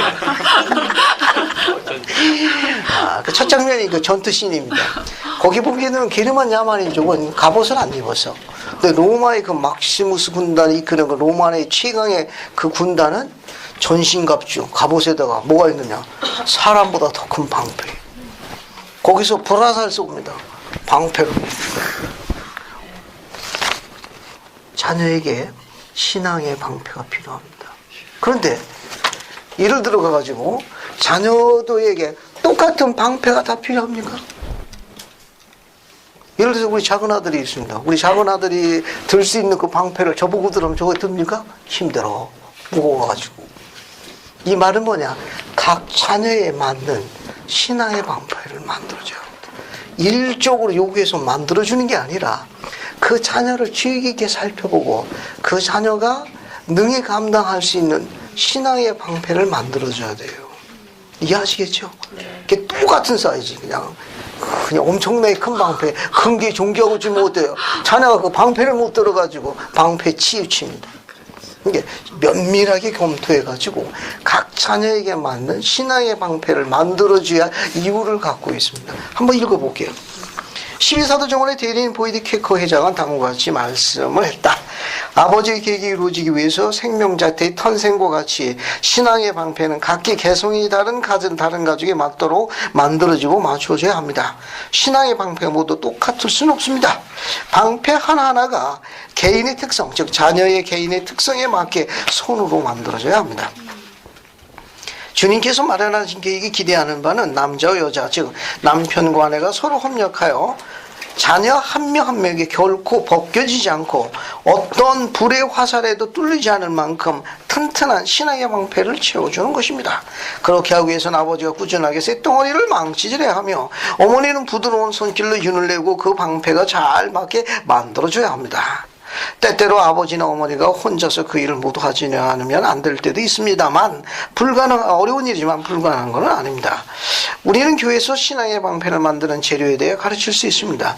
경건, 용기, 사랑, 회개, 용서, 동정심이 그러한 재료입니다. 우리는 그러한 것들을 사용하여 어떻게 몸에 맞게 만들 수 있는지에 대하여 배울 수 있습니다. 그러나 그 뒤에 밑을 쳐도 될 만큼 중요한 내용입니다. 신앙의 갑옷을 실제로 만들고 맞추는 것은 바로 가정에서 이루어져야 합니다. 그렇지 않으면 위기에 처했을 때 그 갑옷이 느슨해지거나 벗겨질 수도 있습니다. 자, 저기 보세요. 앞에 보세요. 그러니까 갑옷을 만드는 거 제일 큰 덩어리는 어때요? 아빠가 힘이 세니까 망치로다가 열심히 그거 만들어요. 그러면 갑옷을 이렇게 되면 갑옷을 없는 그 사이사이는 엄마의 부드러운 손길로 들어가서 꽉 조이게 만들어줘야 돼요. 이음새를 촘촘하게 이어줘야 됩니다. 안 그러면 불화살이 나올 때 엉성하면 그걸로 박히거든. 그 엄마 그럴 거예요. 아프냐? 엄마도 맞아봐. 이해하겠죠? 이게 큰 덩치에 관한 윤곽은 아빠가 만드는 거고 불화살이 비집고 들어가지 못하도록 사소하고 작은 촘촘한 데는 엄마의 자상한 손길이 그것을 홀곰해줘야 그렇게 계획하신 거예요. 자, 또 봅시다. 자, 1-7 교회 13대 에즈라 대법 회장의 권고 이스라엘 아버지를 사랑하는 마음으로 하는 자녀를 영적으로 지도해 나오기 위한 10가지 구체점을 지원합니다. 나중에 정리해 보세요. 알겠습니까? 근데 회장님의 이 가르침은 적어도 선지자께서 그렇게 하도록 공고하고 있고 이렇게 하는 가족이 많기를 기대한다는 설명입니다. 첫 번째, 자녀에게 가장의 축복을 주십시오. 그들에게 침례와 안수를 베풀고 아들에게 신권을 성임해 주십시오. 이러한 것들은 자녀의 삶에서 영적으로 중요한 일이 될 겁니다. 잘 보세요. 판권을 제가 갖고 있으니까 인용어 하나 있으면 좋겠습니다. 알겠습니까? 이건 제 판권을 갖고 있어요. 가장이 되게 되면 가장에 따라 영광을 받게 됩니다. 신권에 대한 이런 가르침을 받으면서 결혼하기 전에 소망하는 게 하나 있어요. 나는 가정을 이루게 되면 새해 첫날 자녀를 모두 축복해야 되겠다는 소망을 갖고 있었습니다. 그래서 지금은 저희 가정의 전통입니다. 새해 첫날이 되면 안식일 복장을 다 하고 하루 열기를 시작합니다. 찬송을 부르고 개찬송, 그러고 기도하고 몰목 열고, 그러고 난 다음에 가장 나이 어린 자녀부터 사랑하는 하나님까지 제가 손 얹고 축복을 합니다. 자녀가 성장하고 나니까 다 떠났어요. 큰딸아이가 미국 아이다에서 공부하고 있습니다. 열흘 전의 일이. 그래서 이제 전화가 왔습니다. 그 시차를 맞춰가지고, 아빠, 이제, 그 딸아이가 전했을 때는 그 새해 첫날에 오후 늦은 저녁이었습니다. 그래서 이제 딸아이가 통화하는데, 딸아이가 이렇게, 아빠 오늘 축복하셨나요? 축복 다 했지. 딸아이가 이렇게 얘기했습니다. 사랑하는 큰딸에게 축복을 남겨줄 건 있나요? 있지. 딸아이는 축복을 요구했습니다. 그래서 딸아이한테 이야기했어요. 아빠가 아직 준비가 안 돼. 준비 좀 해야 되겠구나. 그거 엄마하고 통화하련. 저는 방에 들어가 한식일 복장을 갖췄습니다. 딸아이한테 이야기했어요. 아빠가 준비된대. 너도 준비됐냐? 내 아빠. 축복하는 아빠를 바라보는, 남편을 바라보는 아내의 마음이 어떻을 것 같습니까, 여러분? 그것을 지켜보고 있는 다른 자녀는 어떤 생각을 하겠어요? 나중에 그대로 행하지 않겠습니까? 그것을 기억해서 축복을 요구하는 그 딸이 나중에 가정을 이루게 되면 그와 같은 걸 전통으로 삼지 않겠습니까? 첫 번째 사항입니다. 가정의 축복을 구하는 건 아비의 특권이에요. 마음껏 축복할 수 있습니다. 자, 두 번째. 친히 가족 기도를 인도하고 매일 경전 읽고 매주 가정의 마음을 봐주죠. 거기 재밌죠? 뭐라고 되어 있습니까? 가장이 친히. 따라서 가족 기도의 감리용은 누구예요? 아버지, 남편이 되어야 합니다. 또 매일 경전을 읽고 매주 뭘 가져야 합니까? 가정의 방이 전부 누구의 관리입니까? 아버지의 고유한 특권을, 이 특권을 향유하십시오. 너무너무 아름다운 특권입니다. 세상에 뺏어가지 못한 우리만의 행복이에요. 세 번째, 가능하면 가족이 어떻게 하라는 겁니까? 함께 교회 모임에 참석하십시오. 네 번째, 아빠와 딸과의 데이트. 아버지와 아들의 위출족을 생각하십시오. 가족이 함께 야영이나 소풍, 운동경이나 연주회, 학교 프로그램에 참여하십시오. 아빠가 함께하면 커다란 변화가 일어날 것입니다. 저도 이 추억을 하나 갖고 있는데 아주 재미있는 추억을 하나 갖고 있습니다. 여기 나와 있는 이것처럼 가정의 활적에 아내가 이런 지원을 한 일이 있어요. 아주 아빠가 하고 있는 그런 일에 대해서 또 아빠와 그런 스킨십을 갖는 게 중요하지 않느냐. 가끔 할 필요성이 있습니다. 그래서 아내는 그런 제안을 했어요. 그래서 한 주는 큰딸하고 하고 다 저학년일 때입니다. 두 번째 주는 큰아들하고 세 번째 주는 작은아들하고요. 그래서 누군지는 이야기 안 하겠습니다. 그래서 이제 학교 끝나면 바로 제 사무실로 오는 겁니다. 와가지고 이런 얘기 저런 얘기 하다가 그 자녀가 원하는 식사를 제공하는 얘기입니다. 그랬더니 탕수육을 좋아한대. 근데 신촌에 가면 난양이라는 근사한 중국집이 아직도 존재합니다. 근데 그게 좀 비싸요. 근데 눈을 있다고 또 거기로 가자네. 거기 갔습니다. 그래서 식사를 아주 맛있게 잘 먹는데 걱정이 됐습니다. 저렇게 먹다가 막상 저녁 강의에는 기절하면 어떻게 해야 되나라고 걱정이 됐어요. 저녁 강의가 시작이 됐습니다. 개찬송 개기도 때 명상하더니 끝날 때까지 명상하더구만. 예, 집으로 돌아가면서 낄낄거리 집에 갔습니다. 그런 다음에 이제 여러 가지 지났는데 자녀들한테 가정의 마음씨가 요구한 대로 일지에다가 기록을 느낌을 적도록 했습니다. 아내가 여보 이리 와봐요. 그래서 깔깔깔 웃더라고요. 그래서 저도 가서 그 자녀의 적은 일지에 영적 보고서를 박았습니다. 딱 한 줄 적혔구만. 잘 먹었다. 자,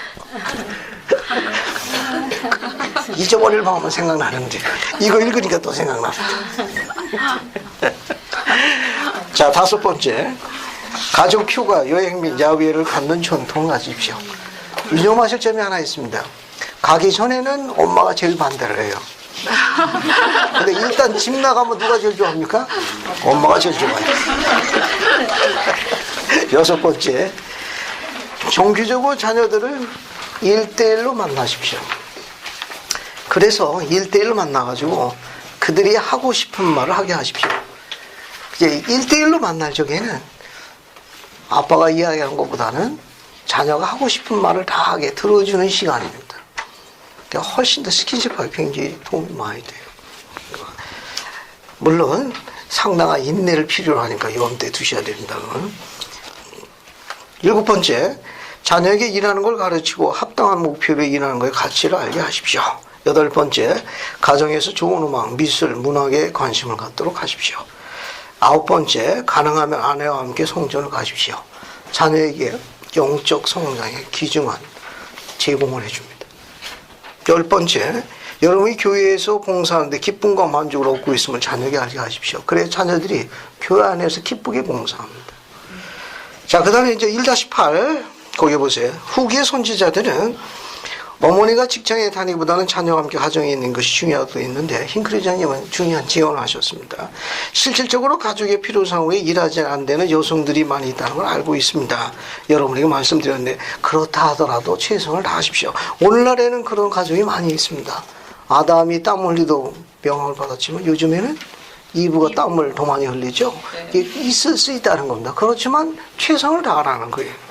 만일 하루 종일 직장생활하고 있다면 여러분이 단순히 좋은 집, 좋은 차, 다른 사람을 살기 위해 직장생활이 아니고 기본적인 필요상을 하는 건 주님도 이해하신다는 거예요. 가족의 생기를 부여해서 어머니가 이끌어야 하는 가정이 있을 수 있습니다. 그런 경우는 주님도 이해하지만 어머니를 살 수 있는 그보다 가장 좋은 일은 자녀를 의와 진리 안에서 양육하고 가르치고 고양시키고 격려하고 키우는 일입니다. 왜? 어느 누구도 그 시간엔 그 자리를 어머니 외에는 할 수 없습니다. 그러니까 자녀들이 어머니를 필요한 그 시간은 다른 어느 무엇이 대체할 수 없다는 거예요.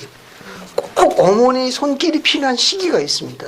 그때 자리를 비우게 되면 다른 어떤 것으로 그게 보상이 안 된다는 거예요. 훌쩍 커버리게 되면 나중에는 그 시절로 못 돌아가는 거예요. 그 시기를 다른 것에 대체하지 않을 수 있도록 최선을 다해라. 어쩔 수 없는 경우는 할 수 없지만 그런 소망들은 가져라 그런 말입니다. 자, 밑에 있는 거 보세요. 제1회장단으로 봉사하는 동안 고든핑크 회장은 다음과 같이 말씀했다. 저는 온 세상에 계신 어머니들에게 그분들이 받은 부름의 고골성을 상기시키고 싶습니다. 어느 누구도 적절하게 여러분 자신을 대신할 수 없습니다. 어떤 책임도 어머니의 그보다 위대할 수 없으며 어떤 의미도 여러분의 사랑과 평화 그리고 성실성에서 여러분이 거기 중요한 기록입니다. 세상으로 데려온 자기 자녀들을 키우는 것보다 더 강할 수 없습니다. 이때요, 여성은 약하다고 하지만 어머니는 강하다는 걸 알게 됩니다. 설명할 수 없는 큰 힘과 계시형을 갖게 됩니다. 자, 그 다음에 이제 밑에 보세요. 제플리 하울러 동료는 이렇게 말씀해요. 내용이 아주 아름답습니다. 여러분에게 남자와 여자가 존재하기 위해서는 아담과 함께 타락해야 한다는 걸 잘해하고 있었던 모든 인류 영혼이 이브의 장엄한 전통이 있습니다. 여러분에게는 아브라함과 이삭과 야곱이 축복사의 축복을 받을 수 있게 해준 사라와 리브가와 라헬의 전통이 있습니다. 여러분에게는 로이스와 유니기의 전통. 로이스는 디모데라고 하세요. 디모데? 네. 디모데의 외할머니가 로이스예요. 유니게는 디모데의 어머니예요. 그러니까 루이스와 유니게는 유대 여자입니다.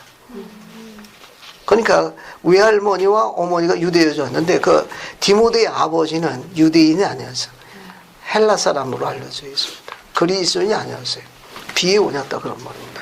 그런데 그 외할머니와 이 어머니는 유대인으로서 신앙이 오면서 그 혈통을 누가 받았냐? 디모데가 받았어요. 그 내 몸 안에는 어미의 신앙의 혈통이 흐르지 않느냐라고 바울이 칭찬했습니다.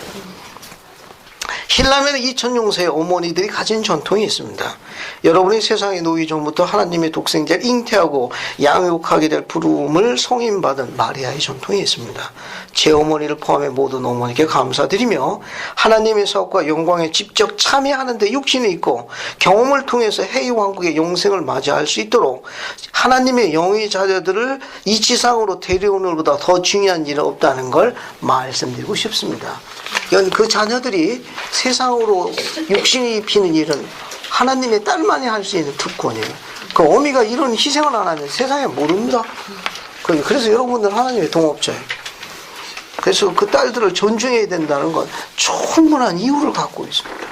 자, 그 다음에 건너뛰고 1-10을 보세요. 1-10. 자, 이 교회에 속한 모든 가족들이 함께 기도하십시오. 개인적으로 기도하는 것도 중요하지만 가족이 함께 기도하는 건 훌륭한 일입니다. 하나님 아버지께 신앙으로 기도하십시오. 주 예수 그리스도로 기도하십시오. 여러분이 가족 기도를 통해 자녀들이 차례로 돌아가며 그들이 받은 축복에 대해 감사를 표현하는 것보다 그들에게 줄 수 있는 더 훌륭한 것은 아무것도 없습니다. 그들이 어릴 때 그렇게 한다면 그들은 마음속에 감사의 정신을 지닌 채로 성장하게 될 겁니다. 고든 핑클이. 자, 그 다음에 이제 몰문경 이야기는 여러분 읽어보시고 건너뜁니다. 이건 건너뛰고 뒤에 거 보세요. 뒤에 거. 뒤에 보시면 본부 초등회 회장단 2보자로 봉사한 수잔 L 워너 사모님이 하신 간증이에요. 거기 제가 읽어보겠습니다. 저희 가족은 이른 아침에 경정 공부를 하려고 노력했습니다. 가족 경정 읽기를 하려고 노력했다 그런 말입니다. 그런데 아들 중 아이 하나가 불평을 하는 데다가 억지로 잠자리에 일으켜 세워야 했기 때문에 좌절감을 느낄 때가 막 여러분 나중에 자녀 키우다 보면 이런 이물질이 꼭 있게 있습니다. 아침에 영을 흐트리는 요주 인물들이 있어요. 우리 집에도 있습니다. 근데 흥미있는 건 뭐냐면은 여기 그는 마지못해 나와서 테이블에 머리를 대고 앉아요. 그게 뭡니까? 아주 잘한 거야. 취침 중에 끌려 나왔다가 거기 식탁에 앉아서 가족 경쟁 일기할 때 어떻습니까? 취침에 들은 자 아들이에요. 이 아들이. 뒤에 뭐라고 되어 있는가 하면은 그는 마지못해 나와서 테이블에 머리를 대고 앉아있고 일수였습니다. 여러 해 뒤에 선교 사업을 나가 있던 그는 집에 편지를 보냈습니다. 제게 경전을 가르쳐 주신 걸 감사합니다. 그 시절 제가 잠자고 있는 것처럼 보였지만 저는 사실상 눈을 감고 다 듣고 있었어요 라고 표시했다. 시도는 해야 합니다. 거기서 식탁에서 고반조로지만 본인은 앉았다네. 결백하다네. 들을 거 다 들었다. 자, 그 다음에 이제 1-12를 보세요. 가정의 밤은 가족이 세상에 맞서서 스스로 가운데 도움이 된다. 1915년에 조세프 스미스 회장이 제1회장단 이론과 함께 부모에게 정기적으로 가정의 밤을 갖도록 했다. 가정의 밤은 부모가 자녀에게 복음의 원리를 가르치는 시간이 되어야 한다고 약속했다.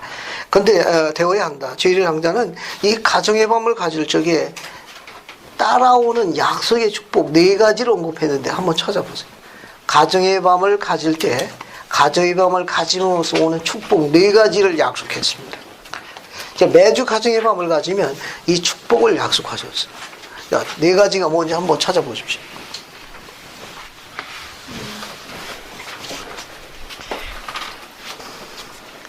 자, 가정의 밤을 매주 가질 적에 매주 갖는 가족에게는 어떤 축복을 약속했느냐 하는 거. 찾았습니까? 네. 첫 번째가 뭐예요? 가족과의 사랑. 두 번째는 부모에 대한 순종심이 어떻게 돼요? 인크리즈, 증가되는 겁니다. 세 번째는 신앙이 우리 자녀들의 마음에 신앙이 자라나게 되어 있어요. 네 번째는 나쁜 연애 유혹을 그렇죠. 힘을 유혹을 극복할 수 있는 뭘 갖게 됩니까? 힘을 기르게 되는 겁니다. 절 보세요. 절 보세요. 손 들라고 하나 할게요. 손 들라고 하나 하겠습니다. 여러분 와드에 매일 아침에 가족 기도하고 가족 경전 읽고 일주일에 한번 매주 가정에 밟는 가정이 몇 가정이 있을 것 같습니까? 한번 생각해 보세요. 아브라함이 주님께 여호와께 중보 기도를 드린 게 있습니다. 소돔과 고모라 땅을 멸하시려고 이제 멸망의 천사를 보냈거든요. 여기 자기 조카 롯이 살았어. 그래서 아브라함이 여호와께 쫓아가지고 그냥 절절한 기도를 드린 그 기도가 바로 소위 그 유명한 중보 기도라는 거예요. 소돔과 고모라 땅에 의인 50명이 있는데도 함께 죽이려 하시겠습니까? 멸하시겠습니까? 만약 그리하시면 이방 족속들이 내 여호와 하나님을 조롱하리이다. 우째서 공의로운 하나님 어찌 의인과 함께 죽이느뇨 라고 그들이 내 하나님을 조롱할지니 통촉하시옵소서 라고 기도했죠. 그 주님께서 뭐라 하셨습니까? 그래 의인 50명 찾으면 내 용서하마. 근데 아브라함이 몇 명까지 줄여나갔습니까? 10명 10명까지 줄여나갔어요. 의인 10명만 있으면 어찌하세요? 그래 내 용서하마. 의인 10명 찾았나요? 왜 이놈을 못 찾았어요? 만약에 주님께서 내가 살고 있는 지역에 가족 기도 매일 2번 하고 가족 경제 읽기 매일 하고 일주일에 한 번씩 가정의 밤을 하는 가족이 10가족만 되면 온 땅을 용서하마 하면은 이름 한번 적을 수 있겠습니까? 여러분 스테이크에서, 여러분 와드에서 그 가족을 내가 틀림없는 가족 10가족을 내게 적을 수 있냐고. 근데 이 이름 한번 적어봐라 하면 적을 수 있습니까? 여러분 와드부터 한번 적어보시죠. 모르잖아. 하는지 안 하는지 모르잖아. 부모와 자녀를 보면 금방 알 수 있습니다. 그건 말로 해서 하는 게 아니라 보면 얼굴에 나타납니다. 우리가 꼭 말로 해서 하는 건 아니에요. 그 보면 압니다. 부모가 자녀를 바라보는 눈, 또 자녀가 부모에게 다가가는 모습을 보게 되면 그건 말로 안 해도 금방 알 수 있습니다. 그 가운데 성장하는 자녀들은 말 안 해도 보면 압니다. 또 그런 과정 속에서 자녀를 양육하는 어머니의 그 빛은 말 안 해도 다른 사람의 얼굴 보면 금방 압니다.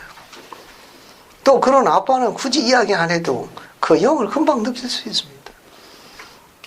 그렇다면 우리는 그 길을 밟아가도록 목표를 세울 이유를 갖고 있는 게 아닙니다. 그러니까 매일 아침 저녁 2번 가족 기도하는 일입니다.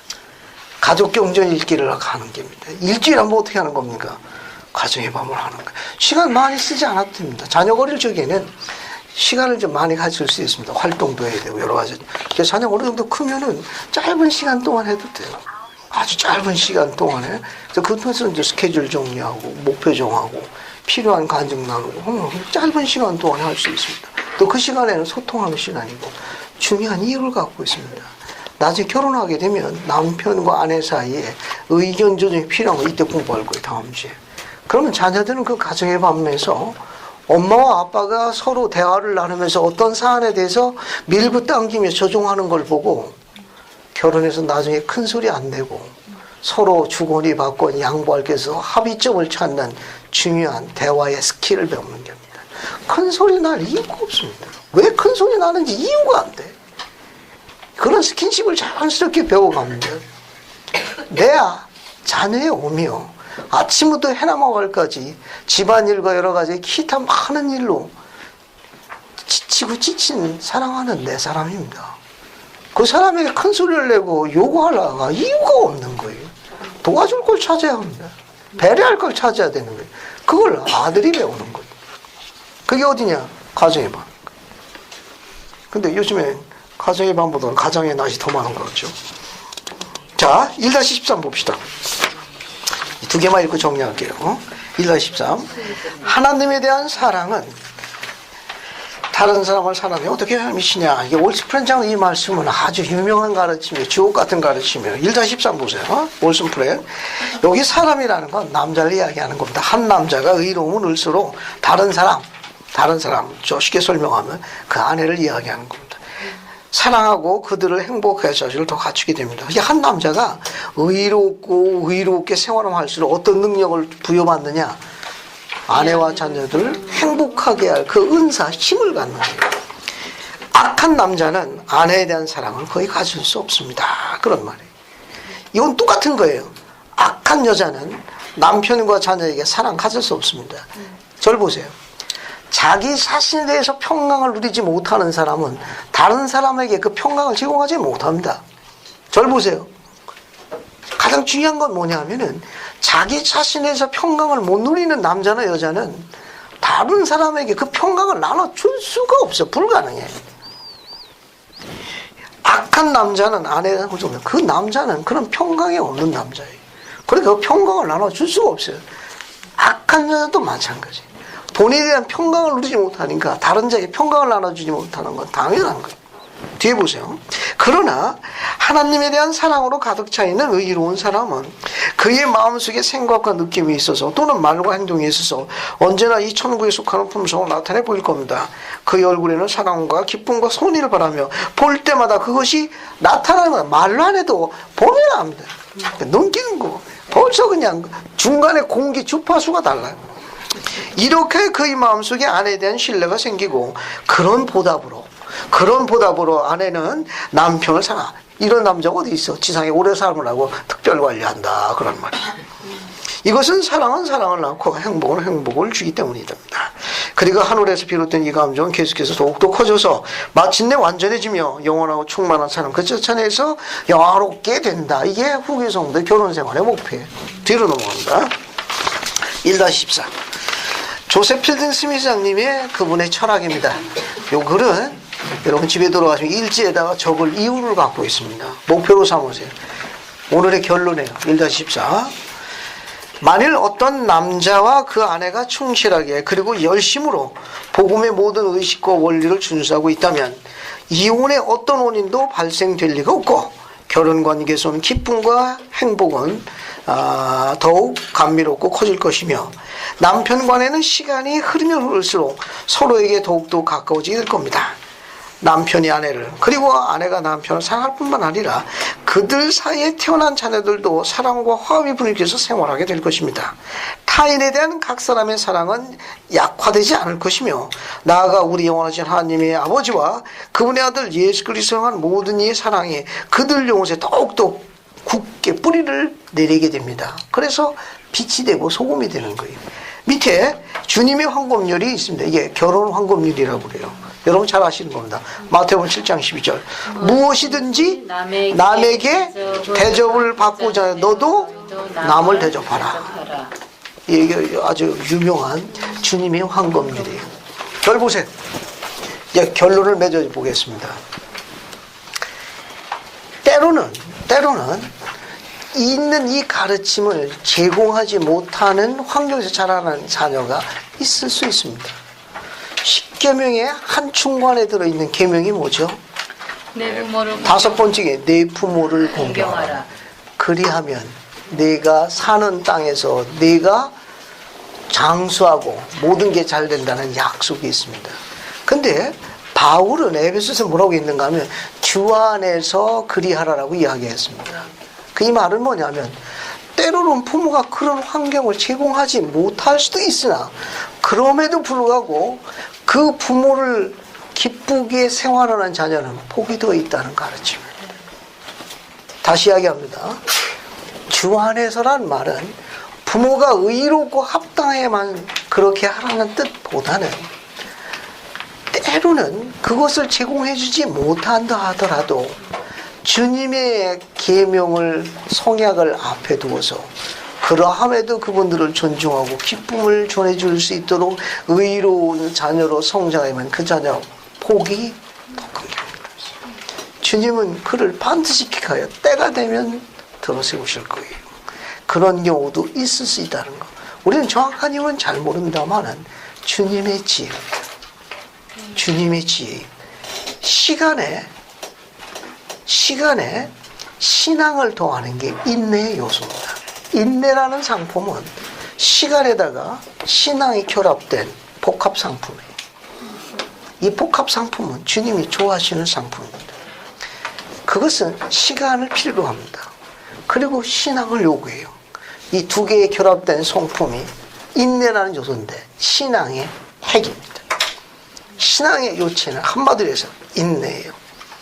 만약에 여러분이 인내할 수 없는 대상에게 인내하게 되면 여러분에게 인내하는 더 큰 축복이 상이 크다는 걸 전합니다. 내게 상처를 주어서 손을 내밀 이유가 없는 대상이지만 그래도 손을 내밀어 축복하면 그는 큰 자입니다.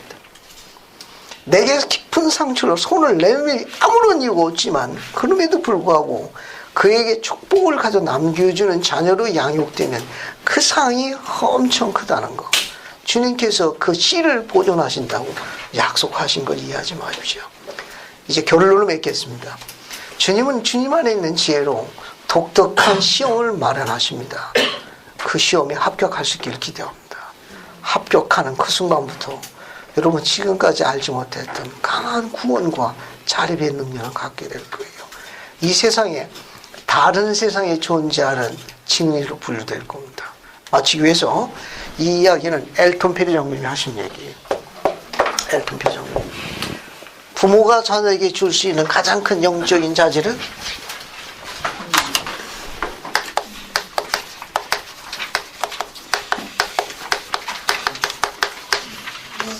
신앙이라는 유산이에요. 자녀가 부모에게 배울 수 있는 가장 중요한 행위는 순종이에요. 부모가 자녀에게 가르친 데 가장 효율적인 동호는 몽땅 합쳐가지고 사랑입니다. 오늘 배운 내용을 집에 가서 한번 쭉 정리하시고 그런 부분에 대해 소망을 주님께 간구하며 주님께서 그런 젊은이의 기도를 들어주실 겁니다. 다음 주에는 결혼 생활의 조정에 대해서 공부하도록 하겠습니다. 예수 그리스도 나옵니다. 아멘. 아멘.